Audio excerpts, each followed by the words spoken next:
Xoş gördük, axşamınız xeyir olsun.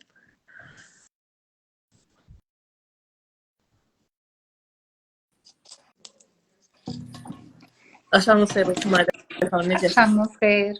Yaxşıyam, siz necəsiniz? Təşəkkür edirəm, mən də yaxşıyam. Bir həftədən də artıq demək ki, paylaşımını etdiyimiz ümumiyyətlə uşaqlarda psixopedaqojik müdaxilə mövzusunu qoymuşduq və biz bugün onun müzakirəsini edəcəyik. Əsas məqsədimiz nədir? Ümumiyyətlə son günlərdə, son dönəmlərdə bu haqda daha çox suallar alırıq, daha çox müzakirələri kənardan eşidirik və yaxud da ki, konsultasiyalarda biz də onu görürük və sizinlə də danışdığımız kimi öncədən belə bir paylaşma etməyimiz və öz müxtəlif səhifələrimizdə də onu paylaşmaqla ümid edirəm ki, geniş bir informasiyanı biz ətrafa çatdıra bilərik. Bu həm mütəxəssis qisminə, eyni zamanda yəni bu sahədə çalışan, eyni zamanda çalışmayan şəxslərə və eyni zamanda valideynlər üçün də əlverişli bir bilgi olar. Düzdür, bizim paylaşımımız 1 saat olacaq. Toxunmadığımız bir sıra mövzular da ola bilər. Nöqtələr də ola bilər, amma əsas etibarilə psixoloji və pedaqoji müdaxilənin nə olduğunu, onları ayırmağı, eyni zamanda kimlərə, hansı yaşda, hansı şəkildə tətbiq etməli olduğu məqamları və yaxud da ki, daha çox son zamanlarda eşidirəm ki, həqiqətən bu vacibdirmi? Yəni, bunun alternativi varmı? Bu mövzu ətrafında və eyni zamanda valideynlərə hansı qismdə demək ki, bu alternativ şəkildə bunu tətbiq edə bilərlər. Həm psixoloji və yaxud da ki, pedaqoji müdaxiləni hansı şəkildə tətbiq edə bilərlər. Bu mövzuna toxunmaq istərdik. İlk öncə giriş üçün icazənizlə Nailə xanım, mən sizi təqdim etmək istəyərdim ki, uşaq inkişaf mütəxəssisi və eyni zamanda inklusiv təhsil üzrə fərdi pedaqoji fəaliyyət üzrə məşğul olursunuz və sadəcə mən bilmək istərdim ki, sizin gözünüzdə uşaq mərkəzi yanaşma nə deməkdir? Yəni, bu həm həyatımızda və yaxud da ki, eyni zamanda bizim tətbiq etdiyimiz müdaxilə proqramlarında deyək ki, uşaq mərkəzi yanaşma deyəndə ilk öncə biz nəyə başa düşməliyik, nəyə toxunmalıyıq biz burada? Salam bir daha. Uşaq mərkəzi yanaşma bu getdikcə, mövzular açıldıqca nədən, amma başlanğıc üçün nümunə kimi daha anlaşılan olsun deyə mən çox rast gəlinən bir nümunə çəkib oradan izah verməyə çalışacağam ki, uşaq mərkəzi yanaşma nədir. Deməli, ən çox rast gəlinən uşaqlarda yalan danışma davranışı. Uşaqlar yalan danışmırlar, yalan danışma davranışı deyək də, oğurluq davranışı. Çünki uşaqlar bilirlər nə eləyirlər. Sadəcə onlarda davranış formasındadır. Biz böyükük, biz onlara yol göstərməliyik və dəstəkləməliyik ki, necə eləməlidir. Məsələn, müəllim bunu hiss eləyir, tutaq ki, və valideynə əməkdaşlıq təklif eləyir ki, bu yalan danışma davranışını necəsə aradan qaldıraq. Və bu qrip deyil. Birdən-birə aradan qalxacaq bir şey deyil. Bu zamanla paslaşaraq düzələn bir şeydir. Bu uşaq mərkəzli yanaşmadır. Valideyn də əməkdaşlıq cəlb olunur. Birlikdə evdə yanaşma ilə izləyirlər, paslaşırlar bir-biri ilə. Bu uşaq mərkəzli yanaşmadır. Bir də var ki, məsələn, valideyn, müəllim hiss eləyir, uşaqda olan yalan danışmada valideyn deyir ki, yox, mənim uşağım yalan danışmaz. Burada artıq uşaq mərkəzli yanaşma deyil. Baxmayaraq ki, kənardan müşahidə edildikdə valideyn uşağını müdafiə eləmiş kimi görünür. Amma əslində motivasiyalarını, öz egosunu mənim uşağım eləməz, mənim tərbiyəm belə deyərək əslində özünü müdafiə edir. Uşağı müdafiə eləmiş sayılmır. Burada uşaq mərkəzli yanaşmadan söhbət gedə bilməz. Daha anlaşılan olsun deyə buradan girdim mövzuya. Çox gözəl qeyd elədiniz. Ümumiyyətlə, yəni tamamilə razıyam. Ümumiyyətlə terapiyalarda, yəni çox yəni doğru şəkildə qeyd elədiniz. Hətta bizim həyatımızda belə özümüz bilmədən, hətta bilinçsiz formada, məsələn, valideynlərində bəzi yanaşmaları var ki, məsələn, bu uşaq mərkəzi yanaşmaları da tətbiq edirlər. Məsəl üçün, məsələn, biz ailə qurmuşuq və s. evimizin dekorasiyası tamamilə fərqlidir. Amma uşaq ailəmizə daxil olundan sonra evdə artıq kiçik-kiçik dəyişikliklər edirik. Məsələn, bunlar nədir? böyük vazaları aradan götürürük. KB, şundur varsa onları götürürük. Sınav şeylər varsa onları əvəz edirik. Şüşədən bir mebel varsa və yaxud da onu əvəz edirik. Taxta mebellərdə, yaxud da sınav şeyləri tamamilə biz onları götürürük. Yəni biz bunu bilinçsiz formada uşağın gözünlə demək ki, müəyyən bir şeylərin təhlükəsizliyini təmin edirik. Bu başda, amma sizin də sözünüzə qüvvət verərəkdən uşaq mərkəzi yanaşma eyni zamanda uşağın gözü ilə, uşağın baxış bucağı ilə demək ki, ətraf mühiti demək ki, analiz eləmə, dəyərləndirmə, uşağın hisslərini, duyğularını, davranışlarını uşağın gözü ilə yorumlama və eyni zamanda yəni yorumlama kimi qeyd olunur. Eyni zamanda hər birimizin də, hətta sizin də, mənim də müdaxilə proqramlarına həyata keçirdiyim dönəmdə ən böyük necə deyim, düşündüyüm şey uşaq həkimi qəbul olunmasıdır. Uşağın, yəni sizin bayaqlam qeyd elədiyiniz misalda hansı şəkildə müəllim artıq iş birliyinə daxil olur və uşağın o mövcud olan o problemi həll edə bilməsi üçün demək ki, müəyyən bir proqramı, yəni müdaxiləni tətbiq etməsidir. Ümumiyyətlə bu son dönəmlərdə, son illərdə, 10 ildə deyə bilərik ki, uşaq inkişafı ilə bağlı problemlərin sayı həddindən artıq artmaqdadır. Hətta mən bir şeyi paylaşım, konsultasiyada məsələn nələr qeyd olunur və doktor bəs biz analiz eləmişik, demək ki, hər hansı MRT-si təmizləyir, elektroensefalografiya olunub da o da təmizləyir, qan analizi tamamilə təmizləyir, hətta CD analizi vermiş, hətta istəmirdilər, o da təmiz çıxıbdır, hər hansı bir problem yoxdur, amma bu kimi inkişaf problemləri yaşanır və yəni görülür, amma hər şey təmizdir, çünki müəyyən bir orqanik problem də yoxdur, element azlığı, çoxluğu da yoxdur.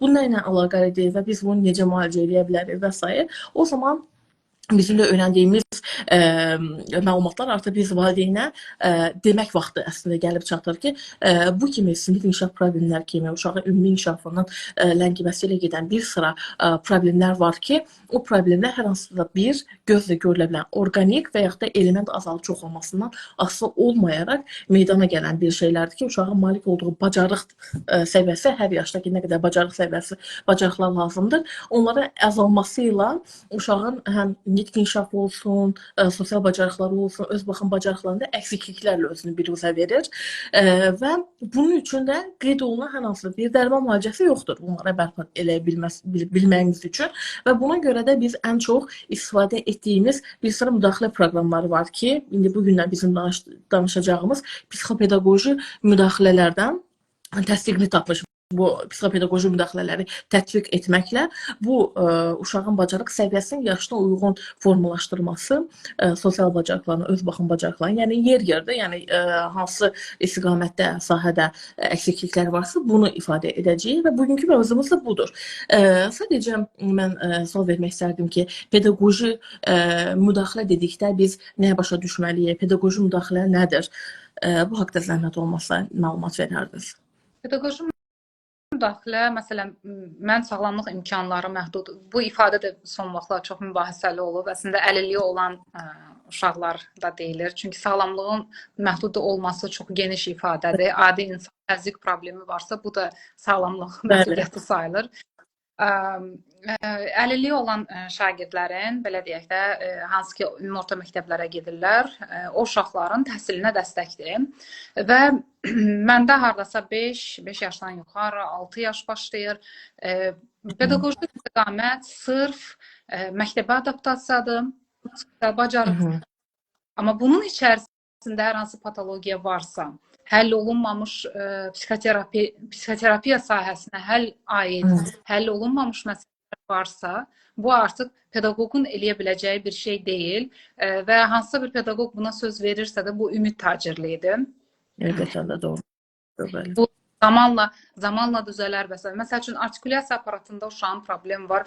Öz dediyi hərfi özü düzgün eşitmir uşaq. Və bir ildir uşaq həmin hərfi öyrənə bilmir. Görərkən tanımır və yaxud da ki, eşidərkən, imla yazarkən həmin hərfdə səhv eləyir. Çünki özü onu düzgün tələffüz eləmədiyi üçün özü düzgün eşitmir və burada artıq loqoped müdaxiləsi mütləqdir. Həmçinin bu vizual olaraq gözlə görə bildiyiniz bir şeydir deyə bunu misal çəkdim. Həmçinin psixoterapiya sahəsinə aid olan elə şeylər var ki, bunu artıq pedaqoq həm məlumatlı olmalıdır ki, bu mənim sahəm deyil və uşağın vaxtını, valideynin də vaxtını alıram, uşağın da vaxtını alıram, mütləq məlumatlandırmalıdır. Aha. Aha, bəli. Çox doğru qeyd edirsiniz ki, məsələn, onu seçə bilmək. Bəzən son dönəmlərdə mən özüm də müşahidə edirəm, valideynlər artıq bilmir kimlə başlasa. Psixoloqla başlamalıdır, pedaqoqla başlamalıdır, loqopedlə başlamalıdır. İndi gəlin konkret bayaqdan qeyd elədiyiniz mən çox xoşuma gəldi. Bir кейslər üzərindən davam eləyək. Məsəl üçün bir autizm spektr pozuntusu diaqnozu almış. Bildiyimiz kimi bu uşağın ümumi inkişafına təsir göstərən sinir inkişaf problemidir və xroniki yolludur. Yəni həyatı boyunca davam edən, amma müxtəlif şiddətdə davam edən bir demək ki, sinir inkişaf problemidir ki, erkən yaşda da artıq bu müşahidə oluna bilir. Hətta qeyd olunur ki, 6 aylığından sonra da yəni tam dəqiq formada müəyyən oluna bilir. Müəyyən simptomlar əsasən. Diaqnozun təsdiqi də fərqli formada. Məsələn, qeyd edək ki, bu autizm spektr pozuntusu uşağın sosial bacarıqlarına təsir göstərir. Yəni burada hər hansı zəka problemindən söhbət getmir. Yəni autizm birbaşa zəka problemlərindən birgə komorbid gedə bilər, amma zəka problemləri də deyil. Sosial bacarıqlarına təsir göstərən bir demək ki, diaqnozdur, bir problemdir və təsəvvür edəyin ki, 3 yaşda autizm spektr pozuntusu diaqnozuna sahib olmuş bir uşaq hər hansısa bir psixoloji və pedaqoji müdaxilə almır və eyni zamanda uşağın görmə, yəni göz kontaktı qura bilməsi, təqlidi bacarıqları, söhbətə başlaması, davam etdirməsi və yaxud da ki, atipik inkişaf ilə nitqlə özünü göstərir və bu uşağı biz birbaşa pedaqoji müdaxiləyə, pedaqoji müdaxilənin mənası ümumiyyətlə öyrətmək deməkdir. Və biz buna rəngləri, sayları, hərfləri və s. öyrətməyin hər hansı bir əlverişliyi yoxdur. Çünki biz uşağın öz-özünə öyrənə bilməsini biz artıq onda formalaşdırmalıyıq. Və buna görə də biz psixoloji müdaxilə ilə artıq başlamalıyıq ki, təməl bacarıqlar özünü, demək ki, bazada özünü formalaşda tamlada bilsin. Məsələn, psixoloji, demək ki, müdaxilə nə deməkdir? Düzdür, müxtəlif proqramlar var ki, məsələn, bu kimi, demək ki, problemlərdən biz ondan danışmayacaq, sadəcə ümumi psixoloji seanslar, ümumiyyətlə psixoloji müdaxilə bağ qurma sənətidir. Mənbəyi həm nə isə öyrətmək deyil.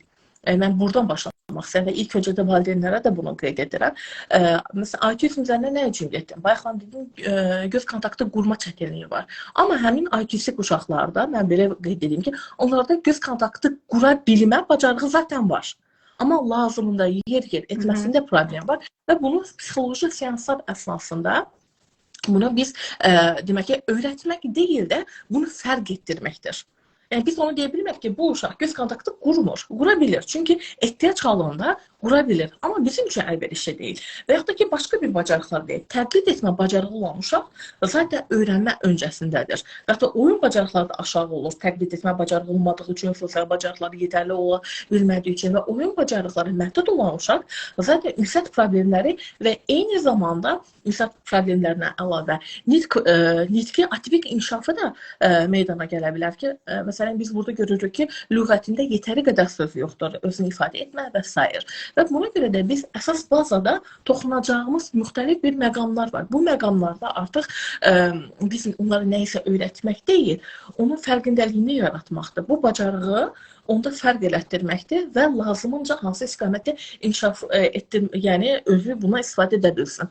Və buna əsasən də oyun bazalı terapiyalardan istifadə olunur və son dönəmlərdə mən bunu çox eşidirəm, valideynlər qeyd edir ki, əsasən də atalar qeyd edir ki, hansı oyuncaqlar lazımdırsa bizə deyin, biz onları alalım, evdə anası oynayacaq və uşaq bunu öyrənəcək. Əslində burada sihir, yəni deyim sehir oyuncaqlarda deyil.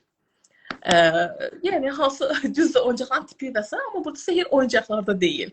Yəni onun keyfiyyətində, kəmiyyətində, miqdarında, tipindən qətiyyən asılı deyil. Sadəcə həmin proseduru hansı şəkildə demək ki, formalaşdırmaqdır və uşağın marağına ora yönləndirməkdir və təməl bacarıqları orada inkişaf elətdirməkdir. Məsəl üçün belə bir kənardan baxan, əgər mütəxəssis deyilsə, oyun terapiyasından kənardan baxır və elə bilir ki, sadəcə bu zaman axımıdır, zaman keçirmək üçün olan bir şeydir. Amma içərisində dərin bir bağ qurma var.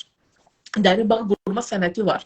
Əsasən də biz bunu hansı şəkildə edirik? Erkən yaş dövründə uşaqların maraq dairəsi üzərindən gedərəkdən. Məsələn, uşaq nə edir? Əgər bir maşın təkərini fırladırsa, adətən çoxumuz fikirləşirik ki, bu təkər fırlatma stereotip davranışdır və həqiqətən də stereotip oyunlar içərisinə daxildir və biz bunu tərk etməliyik. Amma biz bunu bir fürsətə çevirə bilərik və biz onu eyni maraq dairəsindən formalaşdıraraq təkər fırlatma kimi davranışlarına tətbiq edərəkdən məsələn, onunla eyni mövqeyini paylaşa bilərik və bu uşağın maraq dairəsini çəkir ki, bəli, mənim oynadığım bir şey başqası da oynayır və istəmsiz formada diqqətinə gəlirik. Daha sonra isə bizim burada terapiyada mövqeyimiz, boy səviyyəmizi qoruyub saxlamağımız, aramızdakı olan məsafə mütləq ki önündə olmalıyıq, mütləq ki biraz qısa məsafədə olmalı, mütləq ki boyumuzu eyniləşdirməliyik səviyyə olaraq ki göz kontaktını yaxşı qurub formalaşdıra biləyik və bu bizə daha çox kömək edəcək ki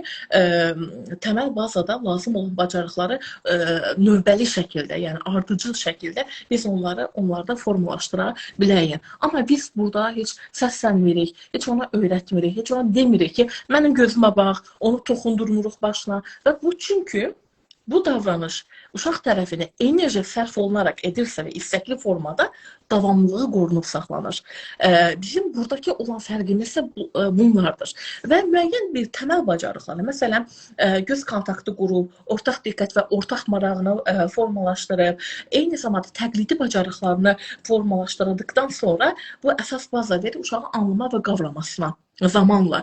Və anlama qavraması müəyyən formada yetişdikdən sonra artıq bunun pedaqoji müdaxiləyə hazır olduğunu və ətrafındakı olan müəyyən bir şeyləri öyrənməyə hazır olacağı bir məqama gəlib çıxır əslində və yer-yerdə lazım olduqca onu artıq demək ki, müdaxilə uşaqdan uşağa təbii ki, bunlar fərqlidir. Loqopedik müdaxilə, pedaqojik müdaxilə hazır olduğunu biz onlara qeyd edirik. Amma ilkin təməl mütləq ki, psixoloji seanslarda mütləq şəkildə olmalıdır. Sadəcə biz atipik inkişafdan danışdıq. Bu atipik inkişafın normativlər üzərindən getməyən uşaqlardan yəni söhbət gedir. Bəs Nailə xanım, mən belə bir sual vermək istəyərdim ki, ümumiyyətlə, valideynlər evdə bu kimi pedaqojik müdaxiləni edə bilməsi üçün nədən başlamalıdır, etməlidirlərmi və yaxud da, yəni belə bir, sizə belə bir ünvanlamalar olurmu, kömək istəyirlərmi valideynlər? Ünvanlamalar var, bəli. Əlhəqqəsdə ki, bu mənim yaşadığım təcrübədən yola çıxaraq bir stimul olur olaraq ki. Amma mən bu təbii ki, öz nəyimdə, təklikdə olduqda bunun mənfi tərəflərini mütləq qoyuram. Çünki mənfi tərəflərini mən yaşadım. Tərəflərini keçim. Ondan sonra məsələn, mənim yaşadığım o oldu ki, bayaq sizin vurğuladığınız, məsələn, 8-10 il əvvəl ümumiyyətlə reabilitasiya mərkəzlərinin mütəxəssislər özləri belə bunu ki, o vaxtda doğrudan da eyni proqram idi. Hələ onsuz da psixoloji, pedaqoji çox da ayrılmır, qarışıb aləm üzrə. O belə bir dənə proqram idi və bir dənə model idi. Ağır, yüngül bütün uşaqlara o tətbiq olunurdu. Biz bunun problemini yaşadıq. Mən ona görə oldum, öz sahəmdən tamamilə caydım. Yəni, çox böyük bir dəyişiklik oldu mənim nəyimdə. Və bunun mənfi tərəfləri həm öz həyatımda yaşadım, işimi bu ilə bağlı. Uşağın üzərində isə mənfi tərəflər oldu ki, uşaq uzun müddət nitq qabiliyyəti olsa belə məndən başqa heç kimə cavab vermirdi. O düşünürdü ki, ancaq mənlə danışmalı və mənə cavab verməlidir. Mən soruşduqda kontakta girməlidir, başqaları ilə eləməməlidir. Mən onu tez əl qoydum. Təbii ki, tez əl qoydum, tez aradan qaldırdım. Bugün müraciəti nə üzərindəndir? Mən daha çox nə ilə bağlayıram? Məsələn, biz valideynlərdə onsuz da analarda uşaq 2 dəfə askıranda özünü günahlandırma var, düzdürmü? Təbii. Bu doğum sonrası depressiyaya biz o qədər də fikir vermirik. Hələ uşaq da nəsə bir xüsusi qayğıya ehtiyacı olan uşaqdırsa, onun anası tamamilə başqa bir ab-havada olur, başqa bir psixologiyada olur. O travma aldı mı, almadı mı, şok keçirdi mi, şok keçirəndən sonra dəstək almır. Bunların da post-travmatik dövrü olur. Və ən çox təklif nədən gəlir ki, mən işimi gücümü atım, bəlkə oturum evdə uşaqla məşğul olum. Yəni, elə bilirəm ki, işdən çıxıb evdə otursam daha mı yaxşı olacaq? Birincisi, nəyim o olur ki, müşahidə qabiliyyətini gücləndirməlidir valideyn. Necə eləməlidir? Yəni bu nə deməkdir müşahidə qabiliyyəti? Müşahidə qabiliyyəti birincisi tipik uşaqlarda biz deyirik ki, uşaq nəyi niyə eləyir? Mən deyərdim ki, atipik uşaqlarda nəyi necə anlayır? Nəyi necə anlayır? Çünki bunlarda sırf zehni problemlərdir də. Nəyi necə anlayır? Sənin davranışın ona necə təsir eləyir? Əgər 24 saat uşağın yanında oturub müşahidə qabiliyyəti yoxdursa valideynin və nəyi necə anlayır yanaşmasından yanaşmırsa, sadəcə aşırı qayğı, emosional steril mühit yaratmaq üçün durursa uşağın zərərinədir bu. Digər tərəfdən də mən deyərdim ki, məsəl üçün hal-hazırda mən bir neçə pedaqoq yanına gedir uşaq və mənim üçün çox rahatdır ki, mən paslaşaraq artıq valideyn pozisiyasındayım hal-hazırda. Sadəcə analıq, sadəcə biraz fərq var ki, bilgili analıq o strategiyamda pedaqoji yanaşmanın strategiyasını da mən verirəm, o tərəfi də var məsələnin. Amma ən çox analıqdır və müəllim tapşırığı verirsə, mən artıq ana yerindəyim. Buradan oyuna keçmirəm. Və bu, indidən sonraki həyatı üçün də lazımdır. Mən yenidən müəllim obrazına girsəm və yaxud da ki, terapevt obrazına girsəm onun gözündə, yenidən şeyləri yaşaya bilərik. Müşahidədən sonra keçir əməkdaşlığa. Mütləq şəkildə, bayaq yalan danışma davranışı ilə bağlı burada aiddir. Yəni, uşaq bunu elədi, aman yazıqdır və s. Ən çox emosional problem yaşayırıq valideynlərdən. Bu əlilliyi olan uşaqlarla bağlı həddindən artıq bu əsmə var da üstündə. Anlaşılan bizim valideynlər dəstək almayıblar o şeydən sonraki, yəni övladınızın xüsusi qayğıya ehtiyacı var, o şokundan sonra dəstək almadıq. O elə də davam eləyir və bizdə bu cəmiyyətin də yüklənməsi var ki, ana da eləməlidir. Onsuz da eləyir bunu. Amma terapiya alıb davam eləsə daha rahat olar onun üçün. Bu özünü sıxa-sıxa, tıncıqa, özünü günahlandıra eləməz. Bilinçli şəkildə eləyər və həyatın digər sferalarında funksionallığını pozmaz. Bizim analar həyatın digər sferalarında həyatın funksionallığı pozurlar və orada sferalarda funksionallıq pozulduğu üçün burada gözlənti artır. Çünki beyin gözləyir ki, burada problem bugün düzələcək, bugün düzəlməsə 3 ay sonra düzələcək və mən həyatın digər sferalarında funksionallığımı bərpa eləyəcəm, sosial həyata qayıtacam və ya. Ona görə də bu balansı qorumaq üçün valideyn birinci terapiya almalıdır. Mütləq şəkildə terapiya almalıdır. Terapiya almasam öz həyatının funksionallığını bərpa eləyə bilməz və enerjisi getdikcə düşür. Enerjisi düşən valideyn də uşağına kömək eləyə bilmir. Məsələn, yəni hələ bu enerjisi düşən, dəstək almayan, psixoloji dəstək almayan valideyn qalxır, deyir ki, mən çıxıram, otururam evdə terapiya eləmək istəyirəm, psixoloji və ya pedaqoji.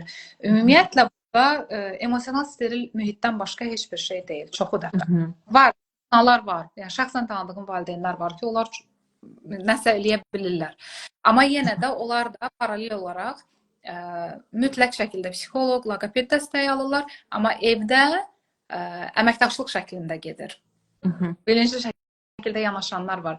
Amma çoxu dəfə bu təkliflər, bayaq sizin sualınızın əsası o idi ki, o təkliflərin eləyənlərin çox faizi təsvir elədiyim vəziyyətdədir. Həqiqətən də doğru, burada təcrübələrinizin paylaşılması çox gözəldir. Çünki siz bir ana olaraq da, valideyn olaraq da eyni etapı keçmişsiniz və buradan bacarıqlı şəkildə artıq yəni keçdiyiniz üçün sizin təcrübələriniz daha demək ki, bizi valideynlərimizə daha onlar üçün etibarlıdır əslində. Həm etibarlı, həm də sərfəlidir. Çünki onlar da eyni yolu keçmək istəyəcəklər təcrübə paylaşımından.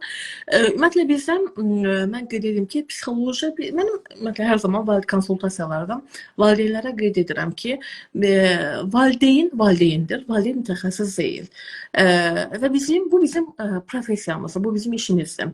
Və bu işə sahib ola bilməyimiz üçün illərin demək ki, təhsili, təcrübəsi keçmişik və biz öyrənmişik, kitablar oxumuşuq. Yəni, bununla bağlı bəlkə də yüzlərlə kitablar, məqalələr araşdırmışıq, supervizyon görüşlərdə olmuşuq. Yəni, biz yəni bir il deyil, bir neçə illərin sayəsində professional olmuşuq və biz malik olduğumuz bilgi və bacarıqlara eynisini valideynlərə aşılaya bilmərik. Valideyn valideyndir. Əgər valideyn bilgili formada müəyyən düzdür, biz əməkdaşlıq təklif edirik, ancaq bu əməkdaşlıq sırf hər hansı bir diaqnozun müdaxiləsi üçün deyil, uşaqla münasibətin bərpası üçün biz onlara təklif edirik. Məsələn, uşaqlar hansı şəkildə məsəl üçün təmas edə bilərlər, hansı səviyyədə, məsələn, göz kontaktını qoruyaraq da ünsiyyətə keçə bilməsi, boy səviyyələrini qoruya bilməsi, bir neçə otaq kənardan deyil, qısa məsafədən, yəni ilkin olaraqdan ünsiyyətə başlaması, təşviq etmə kimi, oyun oynama bacarıqlarının artırılması kimi təlimatlar veririk ki, onları yavaş-yavaş özlərində formalaşdırsınlar. Çünki biz bəzən görürük ki, valideynlər evdə artıq normal həyatı təsvir edən oyuncaqları kənarlaşdırıb, yalnız artıq mən bunu görürəm. Pedaqojik vasitələrdən daha çox istifadə olunur. Puzzle'lar olsun, eyniləşdirmə olsun, kartlar olsun və s. Mən ümumiyyətlə bir ananın kartlar vasitəsilə uşaqla oyun oynamaq, bu zaten oyun oynama deyil, pedaqojik müdaxilədir. Buna tamamilə mən qarşıyam. Nəyə görə? Valideyn artıq o valideyn obrazından çıxır. Bayaq xanım qeyd elədiyiniz kimi, valideyn mütəxəssis obrazına gəlir və bu müəyyən bir zaman aşamasından sonra, yəni aşılmasından sonra artıq o münasibətlər də aşınır və artıq qeyd olunur ki, heç mən tərəfə gəlmir, çağırıram, qucaqlamır, öpmür, oynamaq istəmir, oyuncaqlar təklif edirəm və s. və ilaxır. Yəni bu kimi vəsaitlər yaranır və ona görə də hər şeyin bir dozunda, hər şeyin bir məsələn mən təklif etdiyim zaman valideynlərə normal həyatı əks etdirən oyuncaqlar ola bilər. Məsələn, bu heyvanlar ola bilər, su heyvanları ola bilər, vəhşi heyvanlar, ev heyvanları, məsələn, o mətbəx əşyaları ola bilən və yaxud da ki, normal həyatda nəyə varsa onların kiçik miqdarında bir oyuncaqlarla sadəcə ortaq maraq dairəsində qarşılıqlı oyun oynaya bilməsi, daha çox sual-cavab tipində deyil də dinləyici qismini də keçə bilməsi, biraz uşaq tərəfindən də demək ki, o istiqamətləndirilməsini gözləməsi təklif edirəm. Bu həm səmərəli zamandır, həm keyfiyyətli zamandır əslində. Keyfiyyətli zamanı biz burada qeyd edirik. Həm uşaq üçün də, həm də valideyn üçün də əsaslı. Bir də ki, valideyn o məsuliyyəti öz üzərində hiss etmir. Çünki hər kəsin görə biləcəyi öz vəzifəsi var. Valideyn də valideyn qismində olmalıdır bu istiqamətdə. Yox, əgər müəyyən bir məsələlər var ki, məsələn, ekonomik məsələlər ola bilər ki, biz əgər atipik inkişaflı uşağın psixopedaqoji müdaxiləsindən söhbət gedirsə, bu demək intensivlik həftə üzərindən çox nəzərdə tutulur. Həftə üzrə məsələn 20-40 saat. Bunu bəzən etmək ekonomik səbəblərdən biraz çətin ola bilər. Və bu zaman seçim kimi sizin bayaqlarım dediyiniz kimi valideynlərə artıq evdə hansı şəkildə müdaxilə olunursa, bir mütəxəssisin öz uşağına fokuslanaraq, təbii ki, başqa uşaqlar üçün deyil, yalnız öz övladının profilindən evdə necə müdaxilə edərsə, o həmin minimal təlim proqramını mənimsətmək, nəzəri və praktiki bacarıqlar əldə etdikdən sonra öz övladına lazımi şəkildə müdaxilə edə bilməsini biz təklif edirik. Belə bir proqramlar da var ki, bu daha əlverişli ola bilər, amma bunda dozunu artıq saxlamaq lazımdır. Çünki valideyn özünə də keyfiyyətli zaman sərf etmədiyi halda enerjinin tükənməsinə səbəb ola bilər. Çünki zaten bu diaqnozlar valideyn tərəfindən asanlıqla qəbul oluna biləcək diaqnozlar deyil. Buna görə də bəzən biz səhnəkarlıqlar daha çox müşahidə edirik. Məsələn, günü bugün əsasən də çətin, məsələn, ana iki profildən danışacağam. Məsələn, ana görür uşağın çətinliyini, inkişaf ilə bağlı olan çətinliyini görür, bilir və şikayətlər üzərindən gəlir. Məsələn, evdə ata deyir ki, yox, yəni ən çox təkzib ilə inkar edənlər əslində atalardır. Mənim gözümdə belədir əslində, daha çox təcrübəmlə. Yəqin sizdə də eyni şəkildə ola bilər. Çünki atalar çox var. Mən necə deyim, seansları gətirəndə də ancaq ana gətirir. Atalar çox nadir hallarda biz görürük. Və bu dönəmdə məsələn təkzib olunur, inkar olunur ki, yox, yəni belə bir şey yoxdur və s. Amma ananın ürəyində artıq bir hal qalıb ki, yəni uşağın övladının yəni müəyyən qədər problemləri var. İkinci bir hal biz hansı şəkildə görürük? Kimlərinsə hər hansı bir mütəxəssis və ya da pediatrın müayinəsində olubdur və hər hansı bir şübhə olubdur, həmin uşağı yönləndiribdir bir mütəxəssisə. Valideyn amma uşağın inkişafına bağlı şübhələri yoxdur. Heç bir şübhələri yoxdur. Bu zaman biz hər zaman valideynə qeyd edirik ki, bəli, zamanın çox hissəsini keçirən sizsiniz övladınızla, amma müəyyən bir gizli simptomlar var ki, bir valideyni görə bilməyəcəyi, amma mütəxəssisin kənarda üçüncü şəxs qismində asanlıqla görə biləcəyi bir simptomlardır. Biz maksimal dərəcədə ifadə edirik. Amma valideynin də müəyyən bu diaqnozları inkar etməsi çox normal davranışdır. Yəni aşağı yuxarı biz bütün valideynlərdə biz bunu görürük. Çünki təsəvvür edirəm, övladınıza bir diaqnoz edilir və valideyn sorğusuz sualsız bunu qəbul edir. İlk dəfə eşitdiyi diaqnoz sorğusuz sualsız qəbul etməsi normal bir prosedur deyil zaten. Və onun müəyyən bir həzm etməsi, onun mərhələləri var. Şokdan keçməlidir, onu inkar etməlidir, bir onu daha sonra demək ki, izləyib müşahidə etməsi və yavaş-yavaş ona zaman ehtiyacı var. Və bunu bayaqlar çox doğru qeyd elədiniz və çox az qism valideynlə mən tanışıram ki, bu istiqamətdə terapevtik bir yardım ala biliblər. Təəssüflər olsun ki, bəs bu özü travmatik bir hadisədir. Valideyn qismində də bu travmatik bir hadisə kimi və hər bütün valideynlər üzərindən getmir, travmatik bir hadisə kimi də dəyərləndirilə bilər. Bir də ki, bəs sizə görə mən başqa bir sual vermək istərdim ki, Nailə xanım, bəs siz öz fəaliyyətlərinizdə fərdi pedaqoq kimi ümumiyyətlə məşğul olursunuz. İş birliyinə daxil ola bilməyiniz üçün, yəni kimləri seçirsiniz? Yəni iş birliyi mütləq şəkildə olmalıdırmı? Və ya da bu məktəb olsun, bağça olsun, məktəbə qədər təhsil müəssisəsi olsun. Bunları hansı şəkildə edirsiniz? Birincisi başlayım siz danışdıqca qeydlər apardım. Bəli. Ki sonra davamı Buyurun. qırılma. Deməli bu valideynin qəbullanma məsələsi var. Ümumiyyətlə ilk kontakta girəndə baxmaq lazımdır ki, valideyn bu qeyri-müəyyən rolu qəbul eləyib ümumiyyətlə. Yəni ilk dəfə mən eşidib, yoxsa neçə, çünki valideyn də gəldi biz neçə mütəxəssislərin yanına, yəni bir mütəxəssisin qeydinə görə gəlmir, 5-6 mütəxəssis dəyişir, bəli. Şoku ona görə keçirir ki, qeyri-müəyyən rol birdən-birə çiyinlərinə qoyuldu. Mən bunu dəfələrlə deyirəm, çünki özüm də bunu yaşamışam. Böyük bir qeyri-müəyyənlik var. İnsan beyni də qeyri-müəyyənliyə dözmür. Təbii ki, şok keçirici, sonra da inkar eləyəcək. Və o inkardan sonraki etapda o qeyri-müəyyən rolu necə üstlənir? Ümumiyyətlə, çiyinə qoyulur, soruşulmur. Ondan sonra necə daşıyır? Travmatik bir şey kimi mi daşıyır? Qəbullanaraq mı daşıyır? Araşdırıb mı daşıyır? Həll yanaşır, sadəcə problemə köklənərək mi davam edir? Artıq bu insandan insana dəyişir. O onun problem həll etmə qabiliyyətinə bağlıdır. Bir də özünü maarifləndirməsinə bağlıdır. Birinci buna baxmaq lazım ki, valideyn hardadır? Bu hissələrdə hardadır? Ondan sonra müşahidə qabiliyyəti. Valideynə zaylaram ki, bu uşağı siz sırf özünün uşağının üzərindən gedirəm ki, məsələn, nəyi necə öyrənəcək? Nəyi hansı etap öyrənəcək? Məsələn, ola bilər ki, siz istəyə bilərsiniz ki, bir həftə sonra bu olsun, amma bu qrip deyil. Sizin də əməkdaşlığınız daxilində filan etaplardan keçərək sonra. Amma o etapları da keçmək artıq uşağın özünün vəziyyətinə bağlıdır. O bizə dönüş eləyəcək. Məsələn, yenə də mən konkret nümunə üzərindən gedirəm. Buyurun. Uşaq gəlir, 5-6 yaşından götürürəm. 5-6 yaşında bağçadan gələn uşaq nə qədər olur? Orada 25 dəqiqə olur da, orada məşğələnin müddəti. 25 dəqiqə ilə gəldicə, mən bunu çatdırmalıyım 45 dəqiqə, düzdürmü? Və hələ bu uşaq reabilitasiyadan gəlibsə, ambarla oyuncaq olan yerdən gəlibsə, o 25 dəqiqə, mənim stolumda axı oyuncaq yoxdur. O 25 dəqiqə düşür 1 dəqiqəyə. Mən bunu izah biz 1 dəqiqədən başlayacağıq.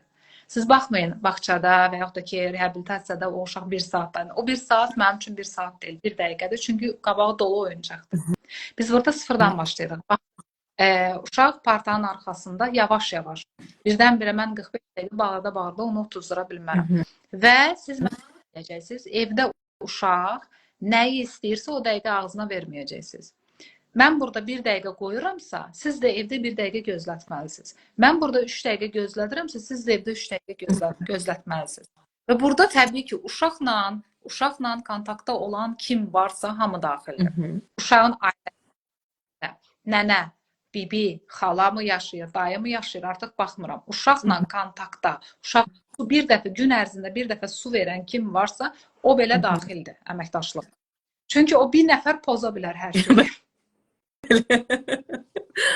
Ona görə hamını daxil eləyirəm. Yəni, birinci soruşuram ki, uşaqla kim kontaktdadır? Bizim uşaqlarımızı, uşağı olan yanaşmanı pozacaq kim var? Birinci ondan lazımdır ki, bu uşağın zərərinədir və məni eşitməyəndə də deyirəm ki, vaxtınız uzanacaq əlavə ödənişlər, yəni özünüz bilərsiniz. O zaman tez köklənirlər. Məsuliyyətli olmaq. O dəqiqə tez köklənirlər ki, hədəfə tez çatsınlar. Yəni, məndə əməkdaşlıq belə gedir. Biraz da psixoterapiyadan fərqli olaraq pedaqoji iş elədi ki, düzdür, bunun da gözə görünməyən tərəfləri var, amma vizual tərəfləri odur ki, o, məsələn, çəkib atıram ki, bu dərsin neçənci dəqiqəsində artıq uşaq oturub. Baxın ki, yəni bu artıq sinifə girmə etapıdır, 45 dəqiqə. Çünki inklüziv təhsildə, düzdür, hüquq məsələsi və s. Bura girməyəcəm, bura girsək çıxa bilməyəcəyik. Amma tənzimləmə necədir? Yəni, uşağın zəkası burada o qədər də rol oynamır, inklüziv təhsilə qəbul uşaqlar. Düzdür, rol oynayır. Amma necə rol oynayır? Uşaq zəif də oxusa, lap zəif də oxusa, okeydir. Uşaq əgər digər uşaqların təhsilinə mane olursa, müəllimin dərs keçməsinə mane olursa, artıq sual düşür ora. Çünki biz bunun hüquqlarını təmin edərkən digər uşaqların hüquqlarını pozmamalıyıq. Və ona görə mənim işimin ən ana sütunu odur ki, 45 dəqiqəni bu uşaq özünü idarə eləməyi öyrənməlidir. Özünü idarə eləməyi öyrənməlidir və dərk eləməlidir ki, mən burada oturmalıyım.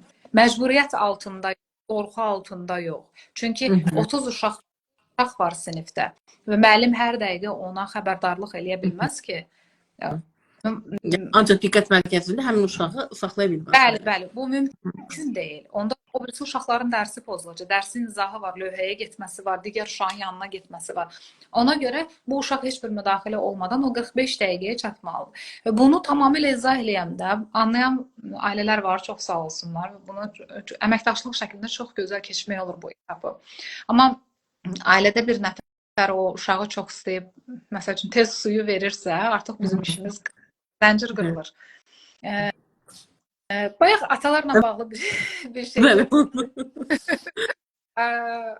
Fərqli təcrübəniz varsa bir bölüşə bilərsiniz. Adətən məsələn bu əməkdaşlıq şəklində əsasən analar gəlirdi.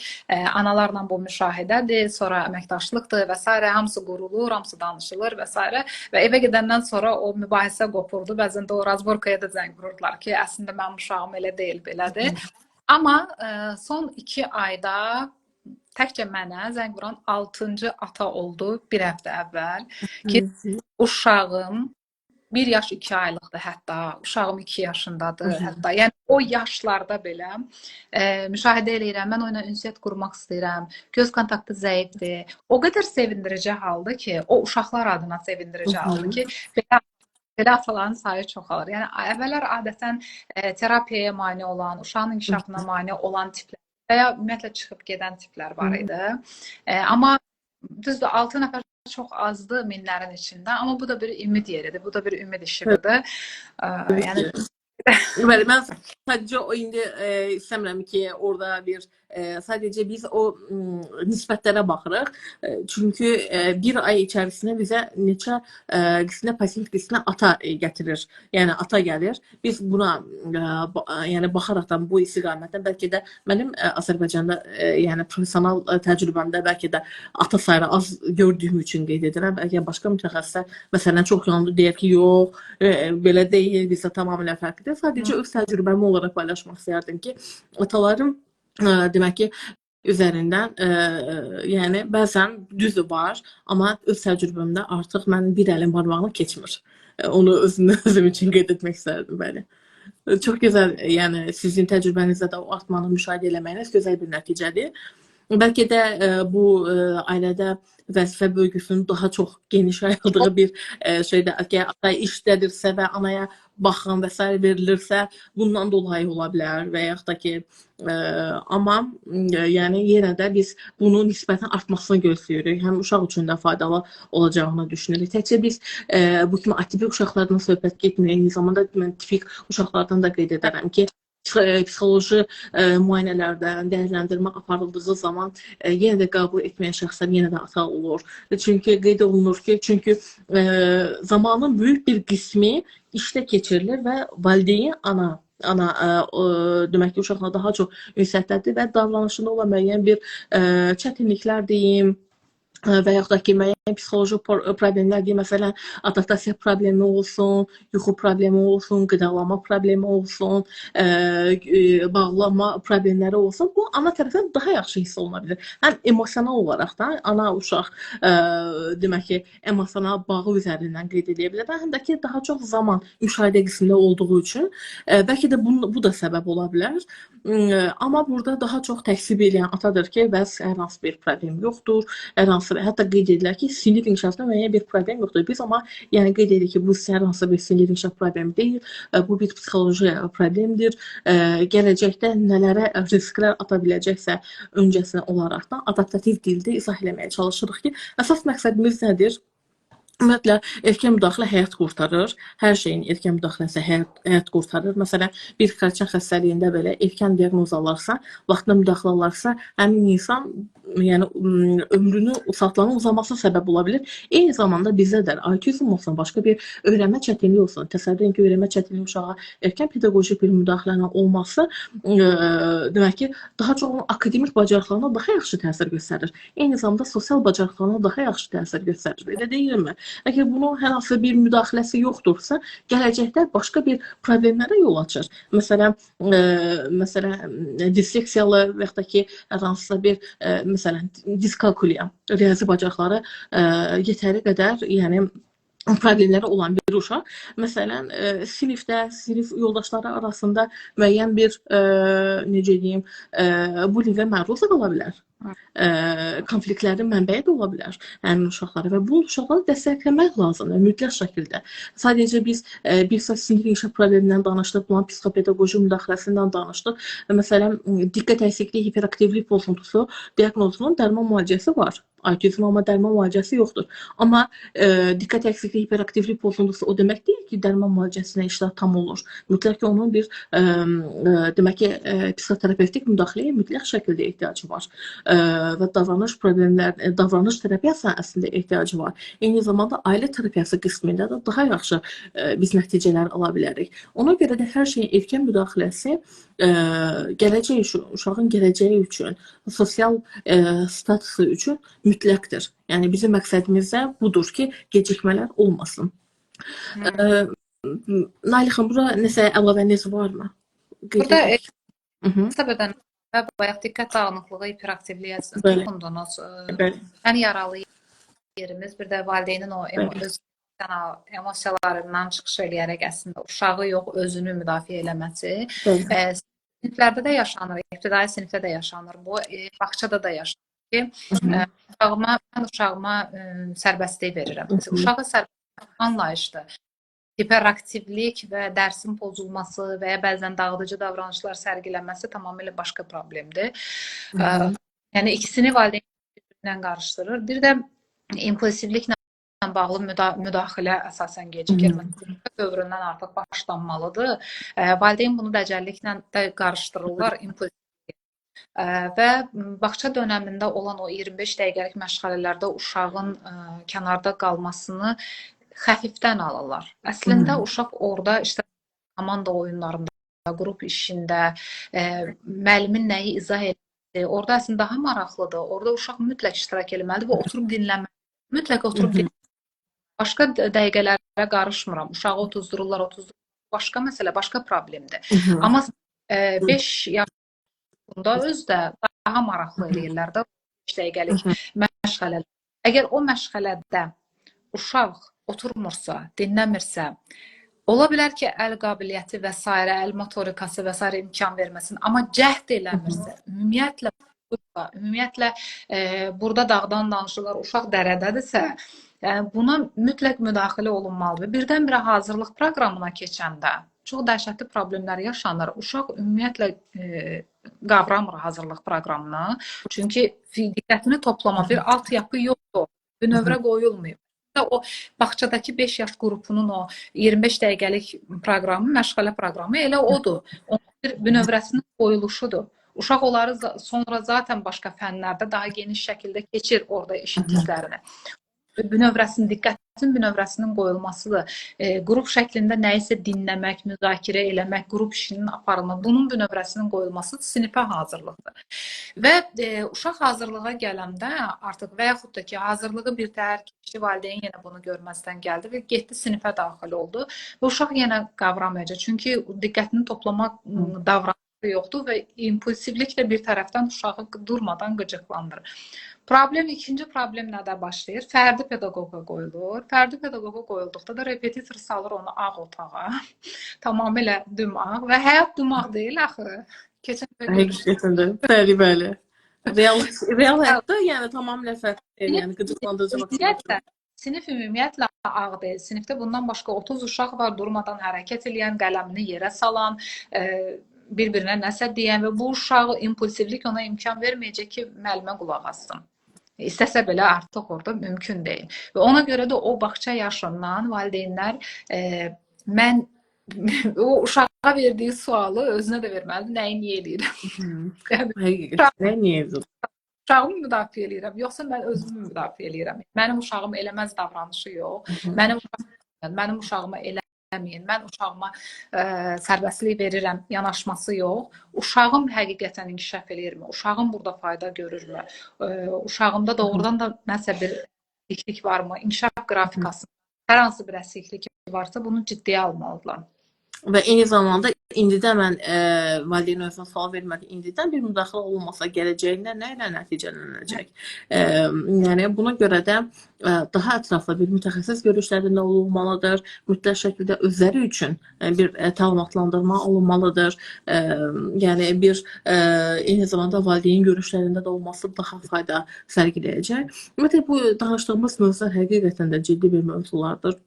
Eyni zamanda yəni çünki əgər müdaxilə olunmasa, uşağın özündə yaranmış bu kimi problemlər birbaşa onun şəxsi keyfiyyətindən əlavə akademik bacarıqlarına da təsir göstərir. Təkcə bundan əlavə ailə fərdlərinin də, ailənin özünün də keyfiyyətinə, şəxsi keyfiyyətlərinə də təsir göstərir və mənfi təsir göstərir. Məsələn, ən adicə bir danışağım, bu kimi problemlər daimi və şikayətlər gəlir. Uşağın demək ki, davranışları ilə bağlı, əgər biz diqqət əksikliyi, hiperaktivlikdən danışırıqsa, daim şikayətlər gəlir və biz deyə bilmərik ki, həmin valideyn hər gün şad xürrəm gəzir. Təbii ki, deyil. Artıq necə bir çıxılmaz yola da gəlib çıxa bilər əslində. Ona görə də valideyn o diaqnozun qəbul etmə sürecini də əgər özü bacara bilirsə minimal tutmalı, yoxsa özü də bir danışmanlıq almalıdır bununla bağlı və daha sonra hansı şəkildə müdaxilə proqramı çox önəmlidir. Yəni onun düzgün qurulması çox önəmlidir və bu günlərdə bayaqdan bu haqqda geniş danışdıq. Məsələn, bu günlərdə də biz görürük 2 yaşlı uşağa başlayırlar, psixoloji müdaxilə olmadan loqopedik bir seanslardan başlanılır, bir baxışa pedaqojik müdaxilədən başlanılır ki, bu uşağın da zaman itirməsinə səbəb ola bilər. Və qeyd edirik, heç bir nəticə əldə olunmur. Təbii ki, əldə olunmayacaq. Təbii ki, bu maddiyyat sərfiyyatından başqa, yəni bir şey deyil və nəticəsi olmayan bir maddiyyat sərfiyyatı olacaqdır. Və buna görə də bir mütəxəssis tərəfindən doğru şəkildə bir müdaxilə proqramı olmalıdır. Təsdiqini tapmış bir müdaxilə proqramı, doğru qurulmuş, uşaq üçün adaptativ olan. Daha sonra isə izlənilməlidir. Valideyn də bunun işbirliyinin bir qulpunda olmalıdır. Əgər evdə hər hansısa bir müdaxilə ehtiyacı varsa, yoxsa bu istiqamətdə. Nailə xanım, bayaqki sualıma mən dönmək istəyirəm ki, bəs bu istiqamətdə düzdür, biz valideynlə işbirliyindən danışdıq müəyyən bir şeyləri və valideyn bu işin, yəni harasında olduğunu danışdıq. Yəni bir qulpudur, bir qolu olmalıdır ki, bu işi müşahidə edən, izləyən, əsas qərar verən valideyndir. Çünki bizim belə bir mövqeyimiz yoxdur ki, valideynlər məcbur edək. Diaqnozun qəbul olsun, müdaxilə proqramı qəbul olsun, çünki yararsızdır. Hər şeyi qəbul edən, qərar verən valideynin özüdür. Bununla bağlı əsasən də mən qeyd edirəm ki, bayaqlarında qeyd eləmişdim. Bu psixopedaqojik, məsələn, sizin istiqamətdə pedaqojik müdaxilə nədir? Bu haqqda danışdıq. Necə tətbiq olunur? Bu haqqda danışdıq. Valideynlər nə edə bilər? Müəyyən qədər bu qismə də toxunduq və etməsələr nə ola bilər? Bu qısa konkret formada mən sizdən bir istəyərdim ki, etməsələr, yəni bu pedaqojik bir müdaxiləni nə ilə nəticələnə bilər? Valideyn ümumiyyətlə pedaqoji bəli. İş birliyə daxil olmasa, heç bir maraqlanmasa, sadəcə çünki günümüzdə də bu var ki, mən artıq pedaqoqun yanına aparıram və ya psixoloqun yanına aparıram. Bir şeydir ki, bu elə bil dağın başından qoyulmuş qar topuna bənzəyir və o uşaq böyüdükcə necə problemləri, o qar topu necə böyüyərsə aşağıya çatdıqda, yumrulana, üzərinə başqa şeyləri yığa-yığa, başqa qarı yığa-yığa. Bu uşaq vaxtı olan kiçik bir problem. Məsələn, götürən nitq ləngiməsi. Nitq ləngiməsi ilk başlarda çox sadə görünür ki, nə olacaq? 2 yaşında aga-guga eləyir, sonra danışar, məsələn. Gəlir 4 yaşına, biz alaraq bu beyin inkişaf edir, alaraq beyin qalır. 5 yaşında valideyn gəlir, dirəşir ki, uşaq məktəbə hazırlaşmalıdır. Axı bu 1 ildir dil açıb. Bunun qavrama, anlama, qəbul etmə, və fərdi şəkildə qəbul eləyirsə, əgər başa düşür, gücbələ başa düşür və sənin izah elədiyin şəkildə başa düşür. Yaşıdları ilə 10 nəfərli qrupda oturur, müəllim lövhədən izah edərkən başa düşmür. Lazım olan odur. Təbii ki, bəli. Bunu valideynə açıq-aydın göstərdikdə biraz sirkələnir. Bir də biz müqayisə yönümlü olduğumuz üçün bu yöndən təsir eləmək olur bizim valideynlərə ki, qrup içində anlamayacaq. Qrup yoldaşları anlayacaq, amma bu uşaq anlamayacaq. Onda tez təsir eləyir. Tez sirkələnirlər ki, bu geri qalacaq. Bu əsasən nə ilə yaşanır? Məsələn, uşağı reabilitasiyaya gedir, amma sonra gətirirlər uşağı evə. Məsələn, psixoterapiya alır uşaq. Birincisi o müdaxilə proqramının içi də biraz mühakiməlidir, mübahisəlidir. Sonra isə gəlir evə. Uşaq evə gəlirsə, bayaq mən dediyim o 1 dəqiqə söhbəti ki var idi. Məsələn, mən 45 dəqiqəyi çatdırmalıyam. Evdə kimsə tez bazar su verir uşağa da, gözlətmir. Mənim verdiyim tapşırığı o dəqiqəni. Həmin şey reabilitasiyaya gedən uşağın evə qayıtılması halında da baş verir. Mən həmişə deyirəm ki, yarım günlük də olsun mütləq uşaq bağça görməlidir. Çünki bağçanın içində o öz yaşıdlarına çatmağa çalışacaq. Amma siz reabilitasiyadan çıxarıb evə gətirdikdə yenidən onun özünün başa düşəcəyi dildə danışacaqsınız. Aga-guga ilə, nə bilim, o nə isə deyirsə siz onu anlayacaqsınız və cavab verirsiniz. Uşağı yerində saydırırsınız. Mütləq şəkildə bağçaya getirin. Bağça təklikdə həll eləyirmi? Yox. Həll eləmir. Bu deyil.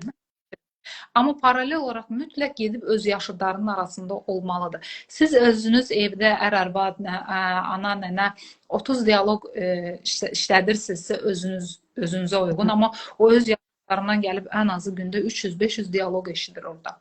Orada qrup şəklində komanda verilir, onu anlamalıdır. Valideyn bunları eləmədikdə problem ildən ilə daha da böyüyür. Məsələn, elə bilirlər ki, uşaq zamanla keçir. Zamanla o vaxt keçir ki, nəsə elədikdə zamanla keçir. Nəsə eləyirik, sonra vaxtda bölürük. Ki, məsələn, ola bilər ki, uşaq 6 aya hansısa bir problemi neyinir? Biz 2 ayda əlavə eləyirik və ya 3 aya 9 ay. Məsələn, 9 aya bu problemi aşacaq. Amma boş 9 ay aşmayacaq. Və ildən ilə problem üzərinə gəlir.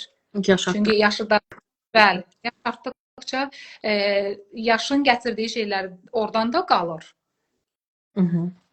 Özündəki problem ağırlaşır uşağın. Təbii ki, burada çox doğru vurğuladınız. Ümumiyyətlə, uşağın əgər bir sağlam, normal inkişafını istəyirsə, həm yaşıdlarından bilgi olan inkişafı çox olmalıdır. Adətən biz bunu eşidirik ki, demək ki, mənim övladım yetkin şəxslərlə, böyük şəxslərlə danışmağı, ünsiyyət qurmağı sevir. Amma nə üçün sevir? Çünki yetişkin bir şəxs adətən bunu istifadəyə eşidilir və mən bunun tamamilə əleyhinəyəm. Çünki yetişkin şəxslə bir uşağın oyun oynaması o qədər sadədir ki, çünki uşaqdır, deyib hər şeyi yola veririk və s. və ilaxır. Amma uşaq öz həmyaşıdı ilə eyni bir sferada qaldığı halda artıq müəyyən bir şeyləri gözləməyi, səbr etməyi, paylaşım etməyi, sosial bacarıqları inkişaf etmək məcburiyyətdən qalaraq öyrənir əslində. Burada, Bu bir başqa məsələ. Bəli. burada Buyur. demək istəyərdim. Bir ara çox trend olmuşdu ki, uşaqlara yox deməyə icazə verin, uşaqlara yox deməyə icazə verin. Bu həddindən artıq belə balans belə çox Dozunu açdılar. Dozunu açdılar və sonra gətirdi belə bir yerə çıxardı. Yox deyən, amma yoxu eşitmək istəməyən bir nəsil gəlirdi bir ara. Sonra bunlar bağçada biraz toqquşmalar artdı və bağçanın o xeyri var ki, o yox deyənlə toqquşduqda və müdaxilə elədikdə artıq o yoxu eşitməyə başlayır. Amma uşaq tamamilə ailənin içində qalıb, durmadan yox deyirsə və yoxa da icazə verilirsə, buna münbit şərait yaradılırsa, o zaman onun məktəbə getdikdə ciddi problemlər yaşayır, uzlaşma problemi yaşayır. Darwindən də uşaq nəzəriyyələrindən də bizə gələn şeydir ki, həm bioloji olaraq, həm psixoloji olaraq nə ağıllı olan, nə güclü olan həyatda qalmayıb, uzlaşa bilən həyatda qalıb. Bioloji olaraq da bu belədir, psixoloji olaraq da bu belədir. Bəli. Ümumiyyətlə, bəli, həqiqətən çox doğru vurğulayırsınız. Ümumiyyətlə, psixoloji sağlam insanlar da necə ki, uzlaşmayı bilən və elastik ola bilən şəxslərdir həqiqətən. Və buna görə də yəni özümüz yəni uşağın potensialını qorumaq lazımdır. Uşağı sağlam böyüyə bilməsi üçün onun bir ümumiyyətlə özümüz insan sosial varlıqdır. O sosial varlığı uşağımıza da artıq, uşaqlara da, övladlarımıza da biz onlara təmin etməliyik və onlar öz çevrəsində, hər şey öz qəlbində, çevrəsində yaxşı formalaşa bilirlər. Vaxtında, doğru şəkildə. Bizim burada məqsədimiz nədir? Erkən müdaxiləni mütləq şəkildə tədbir eləməkdir, tətbiq eləməkdir, uşağa görə, fərdə görə və bunu göz ardı etməməkdir. Göz ardı edildiyi halda bütün bayaqlarını çox doğru vurğuladınız. Müəyyən bir xırda şeylər göz ardı olunur və zaman keçdikcə üzərinə problem gəlir və o dağ boyda olan problemin üzərinə aşmaq da qeyri-mümkün olur. Hətta bugün mən belə bir sözlə eşitdim, uşağın 10 neçə yaşı var, yəni 15 yaşdan yuxarıdır. Autizm spektr pozuntusu orta dərəcəlidir. Ekolalia və monoloq tipli danışmalarda hələ valideyn qavraya bilmir ki, bu niyə üçün monoloq tipli danışmaları var və s. və ilaxır. Bu ondan dəlalət verir ki, uşağın 15 yəni ildən artıq da bu diaqnozun sahib olmasına baxmayaraq, valideyn bu diaqnoz haqqında maraqlanmayıb. Mənə bu informasiyanı verir, mənə bu görünüşü verir və bu şübhəni verir əslində. Buna görə görür ki, valideyn mütəxəssislə, yəni erkən bir müdaxilə olmuş bir fərd olmasına baxmayaraq, indi intensivliyini bilmirəm, iş birliyinə daxil olmayan bir valideyn demək ki, qismində artıq bizə bu informasiyanı verir. Bizim yayınımızın son dəqiqələrini əslində, son 2 demək ki, dəqiqəsini yaşayırıq. Ümumiyyətlə, Nailə xanım, bu görüşə qonaq olduğunuz üçün həqiqətən sizə minnətdarlığımı bildirirəm və gələn səfərlərdə inşallah biz bu belə bir yayınlar edərik və mən istəyərdim ki, bayaqlamda qeyd elədiyiniz mövzu çox geniş bir mövzu idi. Yox demə. Bu limit sərhədlərin qoyulmamasıdır. Sağlam sərhədlər haqqında danışmağımızı istəyərdim. Ümumiyyətlə, bizim yayınımızın son dəqiqələri olduğu üçün bir də avtomatik olaraq kəssə də bilər. Ona görə də mən təşəkkür edirəm sizə və bu yayını izləyənlərə. Sizə son sözünüz nə ola bilərdi? Dəvət üçün mən də təşəkkür edirəm. Dediyiniz mövzunu məncə də danışmalıyıq. Görüşərik o zaman. Aytən xanım, burada Aytən Alcanlı xanım da vardı, salam göndərmişdi. Mən də Aytən xanıma da salamlarımı bildirirəm. Axşamınız xeyir olsun. Sağ olun, təşəkkür edirəm. Sağ olun.